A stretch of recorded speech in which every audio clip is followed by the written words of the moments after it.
बिस्मिल्लाहिर्रहमानिर्रहीम। अब एक इंटरेस्टिंग बात आपको बताएं कि एक सूरज है और सूरज ने ग्रेविटी के तहत अल्टीमेटली कोलैप्स होना है, ठीक है ना, क्योंकि सूरज, हमारा सूरज जो है ये तकरीबन 4 बिलियन केजी रिलीज कर रहा है एवरी सेकंड, तो मैस इज रिड्यूसिंग। अब ये कोलैप्स होगा तो इसकी जो फाइनल कबर बनेगी वो 4 किस्म की हो सकती है। 1, it can turn into a black hole. 2, it can turn into a neutron star. 3, it can turn into something which is a mix of neutron star and some proton. And 4, it might die out as a planet, but it is not burning. That is how a star eventually dies. But what is a black hole? This is what we are going to discuss.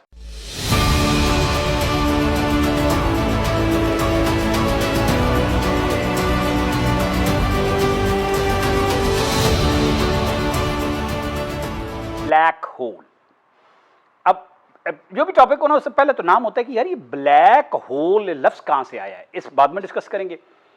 देखें, कायनात में 2 चीजें हैं, matter energy and space time, ठीक। तीसरी चीज है symmetry.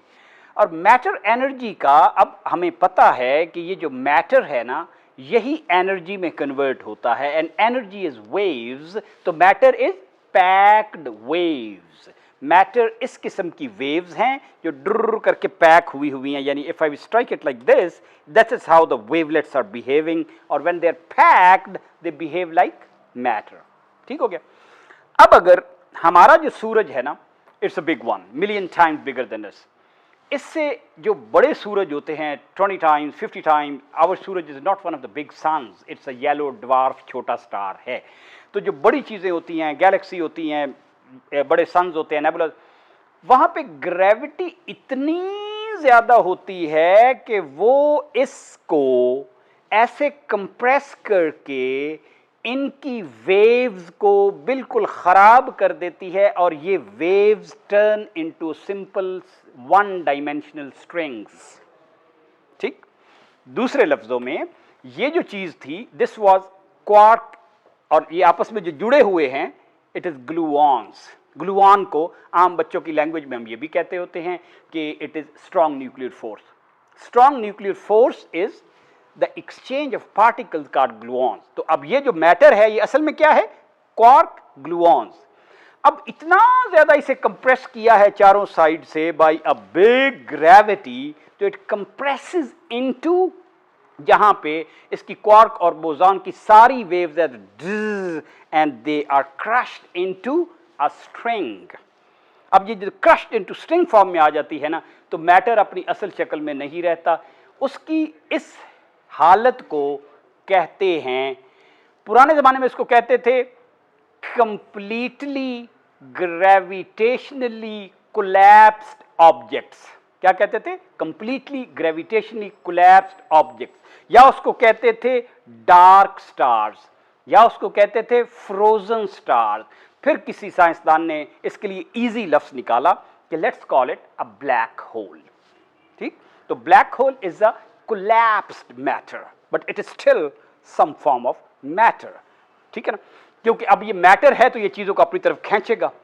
चीजों को जब अपनी तरफ खींचेगा तो ये इवन लाइट को भी अपनी तरफ खींचता है, लाइट भी इसको एस्केप नहीं करती, इसलिए it is black, so nothing can escape it.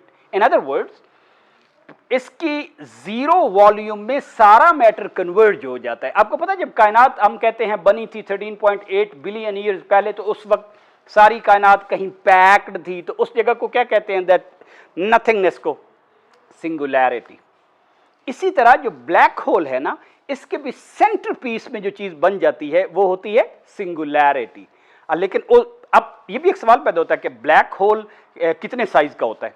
Black hole बहुत छोटे मोलेकुलर साइज से लेकर एस्ट्रोनॉमिकल साइज तक हो जाते हैं। हमारी गैलेक्सी के सेंटर में भी एक ब्लैक होल है, और आज तक अभी हमारे पास इसका आंसर नहीं है कि वो ब्लैक होल बना कैसे था। ब्लैक होल की अपनी प्रॉपर्टीज क्या है, ये सवाल हमारे जहन में आता है कि क्या इसकी मैस होती है, क्या इसका साइज होता है, क्या इसकी स्पिन होती है, क्या ये घूमता है। यस, ब्लैक होल्स स्टैटिक भी होते हैं, ब्लैक होल घूमने वाले भी होते हैं। ब्लैक होल छोटे भी होते हैं, बड़े भी होते हैं। ठीक है ना। तो ब्लैक होल का नाम जो है ना, अब ये बड़ी इंटरेस्टिंग बात है कि ये नाम भला किस मुल्क से आया होगा, you can not guess. India से, सब कॉन्टिनेंट से। और ये जो आपने सुना हुआ है ना कि ऐसे जंगें हुई थीं 1857 की, लेकिन उससे पहले 100 साल एक जंग हुई थी, पलासी की जंग, जब अंग्रेज़ों ने लूटने के लिए जो आए थे, बंगाल लूटने के लिए एक जंग की थी। उस ज़माने में 1756 में ऐसे हुआ कि उन्हीं जंगों के दौरान कुछ अंग्रेज़ भी पकड़े गए और उनको इन्होंने किसी कलकत्ता में कहीं बंद कर दिया, और वो जो जगह थी ना उसको उन्होंने नाम रखा अपने लिटरेचर में और अपनी न्यूज़ में ब्लैक होल का, जहाँ पे वो प्रिजनर ब्रिटिशर्स पकड़े गए थे और काइंड ऑफ कैद कर दिए गए थे। तो black hole word has come from that.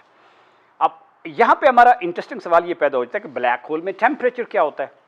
Black hole अब सिंगुलैरिटी में, can you imagine the particle striking and they have almost infinite intensity, तो उसका जो टेम्परेचर होता है इस kind of a plant temperature, extreme temperature होता है। क्या ब्लैक होल आस्ता आस्ता फिर उनका क्या बनता है? Do they die away, where do they go? क्या ब्लैक होल से कुछ भी नहीं निकलता? क्या कुछ निकलता है? यस, ब्लैक होल से भी कुछ न कुछ वेव स्पिल आउट होती रहती हैं। इसको उनको जिस साइंसदान ने डिस्कवर किया था उन्हीं के नाम पे उसका नाम रखा हुआ है, उनका नाम होता है हॉकिंग रेडिएशन। लेकिन इस फिनोमिना को इंटरेस्टिंगली कहते हैं इवेपोरेशन।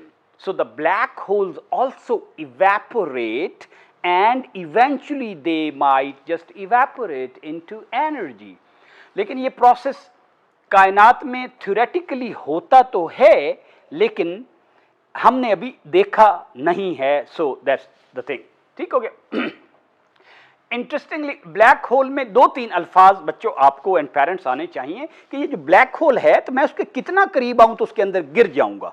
ठीक, जब भी कोई चीज मैसिव ग्रेविटी की होगी ना तो स्पेस टाइम का कर्व बेंड हो जाता है और चीजें उसके अंदर गिर जाती हैं। इस चीज को कहते हैं द ग्रेविटी वेल।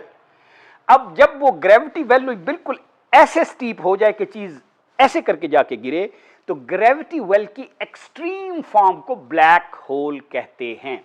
तो ब्लैक होल में जहां पे आके आप बिल्कुल एस्केप नहीं कर सकते, you will get into it, इसको कहते हैं event horizon. Event horizon is a mathematical space around it, it's perfectly square. लेकिन जो ब्लैक होल रोटेट हो रहे होते हैं वो ज़रूरी नहीं है कि परफेक्टली स्क्वेयर हो, तो आपको इवेंट होराइजन का पता होना चाहिए। दूसरा एक लफ्ज़ आपको पता होना चाहिए कि ब्लैक होल का जो साइज़ है, तो उस साइज़ का सेंटर से लेकर वहाँ तक जो फासला है ना, ये जिस साइंसदान ने ये मैथमेटिक्स डिस्कवर की उसका नाम था श्वार्ज़चाइल्ड। तो इसको कहते हैं श्वार्ज़चाइल्ड रेडियस।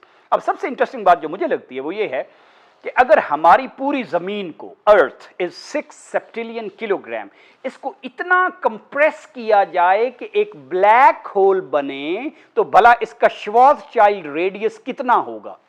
मतलब क्या ये कंप्रेस होके इस बॉल जितनी बन जाएगी तो फिर ये ब्लैक होल इतना होगा इसका?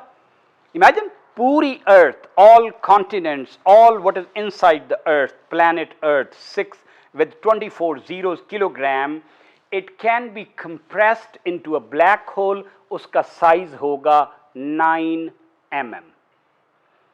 सो वो इतना सारा, यानी जितना आपका मार्बल का बॉल होता है ये उससे थोड़ा सा बड़ा है, इससे आधा मार्बल बॉल जितनी ये अर्थ बन जाएगी if it turns into a black hole. Now you can imagine कि वो इतनी छोटी सी अर्थ किसी के सर पे मारी जाए तो क्या गड़ुंश होगा।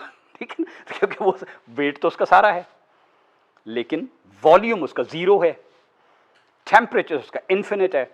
तो that's how weird the black hole is. हमें ब्लैक होल का भी ये नहीं पता कि इस ब्लैक होल को क्या अनपैक करके वापस उस तरह किया जा सकता है। इसको कहते हैं the black hole information paradox, कि मैं वापस वो चीज़ें कर सकता हूं।